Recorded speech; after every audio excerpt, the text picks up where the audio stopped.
Okay, wow, what a real estate roller coaster we had last year. Some say it's the biggest decrease in home prices since the early 90s. Let me give you my thoughts. First, when I turn on the news, I'm hearing values are down only 13%. This may be the case in certain markets, but in our service area, it's not. In our service area, we've seen a decrease of 20 to 25%, and those are real numbers. I don't care what you saw on social media, I'm in the market trading full-time every day, and that's the truth. For over half of Canadian realtors, we use a system called ITSO, or some refer to it as Matrix, which is the back end of the MLS, and it provides us with fantastic data. So when we look at ITSO in its entirety, from February 2022 to the end of December 2022, it shows us a median sale price, single detached homes went down from $1,070,000 to $776,000. So that shows us a decrease of 27%. There were obviously areas that were hit harder than others and some a little less. Most of the news stations that we see are using Toronto as a baseline, and we haven't seen as drastic a decrease in Toronto than we have in the surrounding suburbs. So, from a trusted agent who's very active in the market, you can be sure that whatever you thought your house was worth at the end of February 2022, you can take off 20 to 25%. Now, I'm not naive. This is a tough pill to swallow, especially when you break it down in a number value. So a house that was worth $1 million is now worth 800, even 750. A house that was worth $2 million is now 1.6, maybe even 1.5. The saving grace is that over the last 2 years, we saw an increase of about 50 to 60% in our service areas.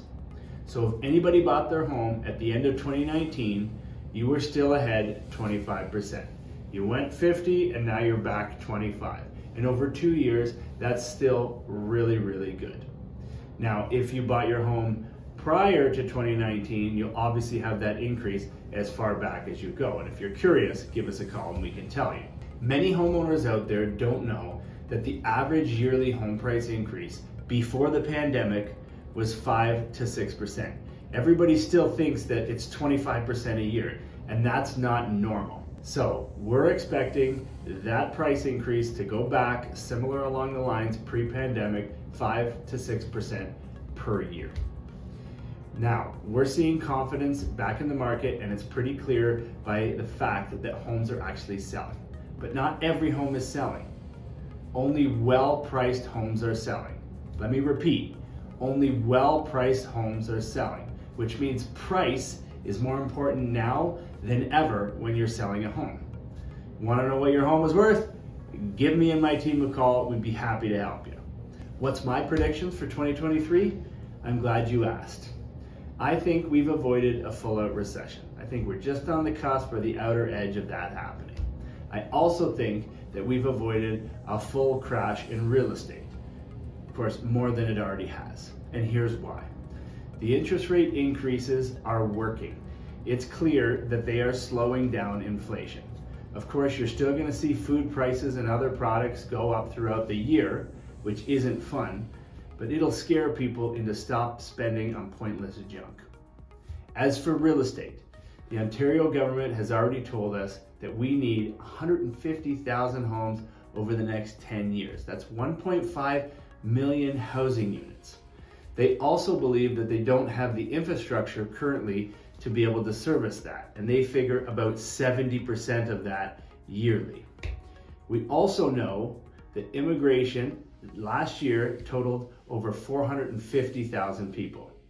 So you tell me, we need 1.5 million units over 10 years, and at the same time, we are still receiving 450,000 newcomers to Canada every year.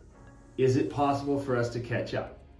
That's why I feel that your real estate investment in Ontario, but Canada in general, is safe.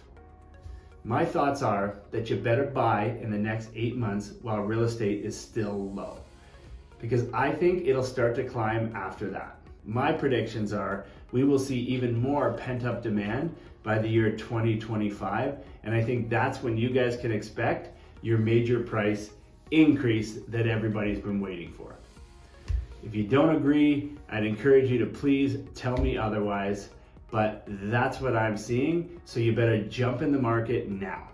If you're one of those people who have found themselves in a property with negative equity, i.e. down 25%, this is what you need to do. If you can't afford it and you're struggling for payments, sell the damn thing, cut your losses, and get out of it. But if you're locked in and you can afford to keep it, hold on to it for a minimum of 5 years.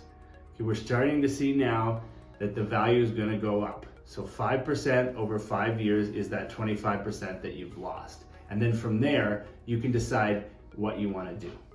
And I hate to be cliche, but one of the best quotes in real estate, it's not about timing the market, it's about your time in the market.